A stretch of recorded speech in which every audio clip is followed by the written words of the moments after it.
Good evening and welcome to the NewsHour. The nation remains at the mercy of nature tonight, but nature is showing no mercy.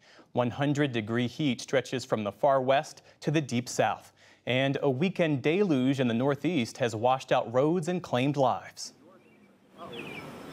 In Bucks County, Pennsylvania, standing water from intense flash floods over the weekend has all but dried up.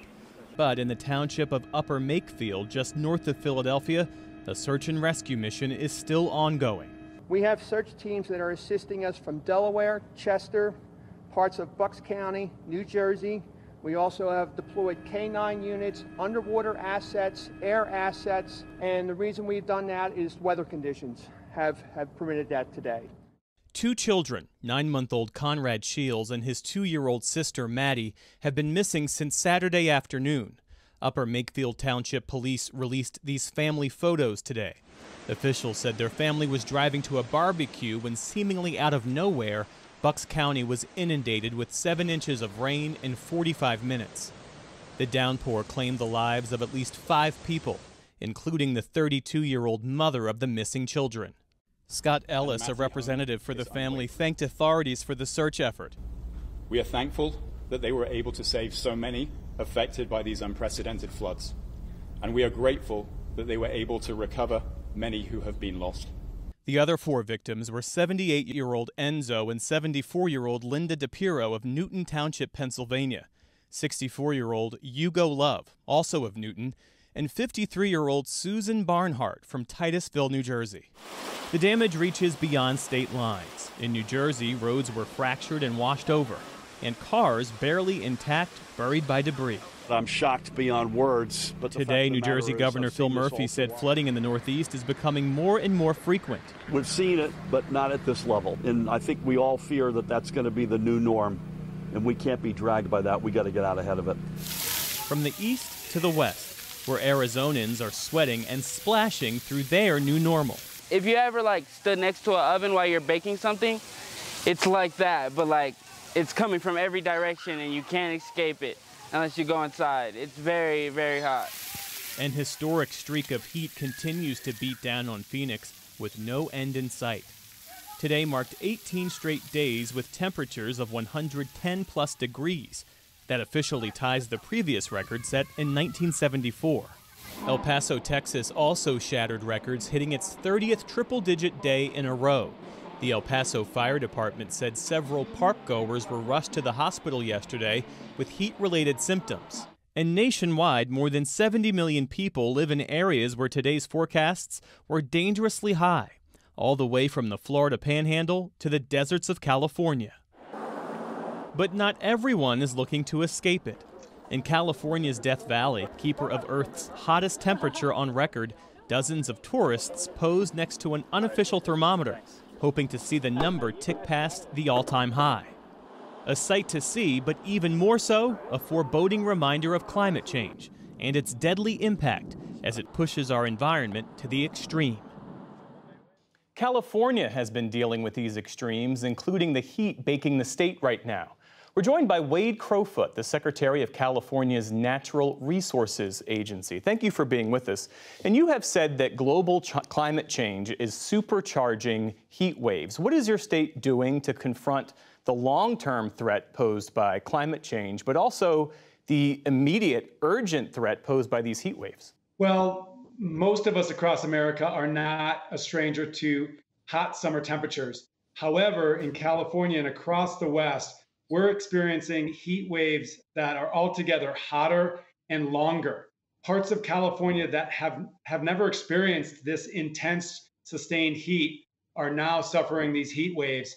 And so in the near term, we're focused on ensuring that people understand when this heat is coming and understanding what precautions that they need to take, identifying where cooling centers are that they can go to. And over the longer term, we're helping build community resilience to these heat waves through things like shading streets and schoolyards, expanding cooling centers, helping people get air conditioned in their homes.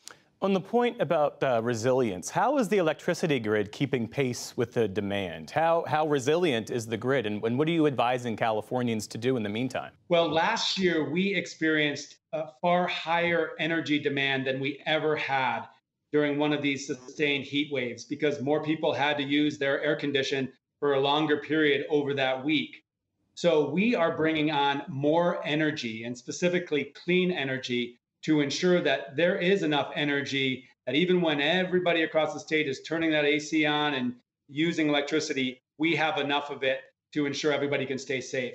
California's wildfire season is ramping up amid these intense conditions. How is your state addressing the wildfire risk?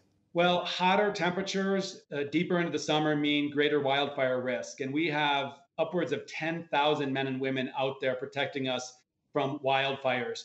We've been really focused in recent years on creating fuel breaks around communities that defend communities, doing the work we need to across our forests and landscapes so that these fires, when they start, stay fairly small. Our focus right now is ensuring that everybody is prepared for wildfires that may come this summer. California also has the largest variety of plants and animals of any state. It also has the world's tallest and oldest trees. How does this prolonged extreme heat affect biodiversity? Well, a lot of plants and animals historically have been pretty flexible and able to withstand big temperature variations, but these extreme heat waves are almost unprecedented. So they're getting hotter conditions in our rivers, which is impacting our fish, impacting ecosystems, even up into our mountains. So we're focused on finding areas of wildlife connectivity in coming years and places of climate refuge where animals can actually migrate to as it gets warmer. You've been doing this work for quite a while. Have you ever seen it this bad? How does it change the work that you and your colleagues do? You know, I've never seen it this bad. And frankly, we are living on a planet that is not looking like the planet we've been living on as a human species for the last several thousand years.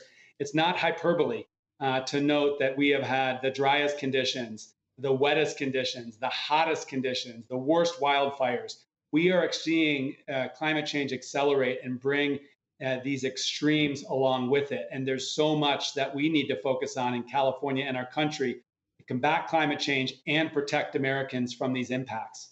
What are some of the things that you say we need to focus on? Well, one is we need to green our grid. We need to demonstrate to the world that we can reduce the pollution that's worsening climate change. Thanks to the president's leadership and our state's leadership, our governor's leadership, we're focused on doing that. And there's a lot that we can do to build this resilience to these impacts. So in the West, that means creating water systems that are more resilient to these hotter, longer droughts. There is so much that's happening, and our focus is show the world that we can effectively combat climate change and protect Americans in the process.